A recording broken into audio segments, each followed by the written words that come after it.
আসসালামু আলাইকুম বন্ধুরা, আশা করি আপনারা সবাই ভালো আছেন। আজকে আমরা একটি ব্রাশলেস মোটরকে আন্ডার ওয়াটার রান করার চেষ্টা করব। আপনারা সঙ্গে থাকুন। নিয়ে নিয়েছি একটি বাটি এবং মোটর হিসেবে ব্যবহার করেছি 1000 কেভি বিএলডিসি মোটর। ইএসসি হিসেবে ব্যবহার করেছি 30 amps Simon KSC, battery 1800 mAh নিয়েছি। মোটরের সঙ্গে ইএসসি এবং ব্যাটারিটি কানেক্ট করে নিব। এরপর ট্রান্সমিটারের রিসিভারটিও কানেক্ট করে নিচ্ছি। নিয়ে নিয়েছি কিছু পানিতে বাটির ভিতর দিয়ে দেব।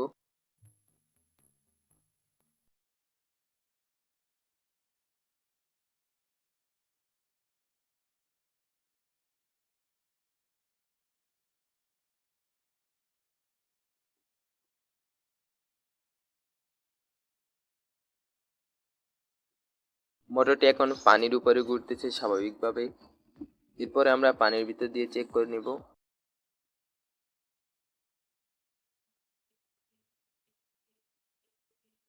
মোটরটিকে পানির ভিতর দিয়ে দিচ্ছি, দেখি মোটরটি ঘুরে কিনা।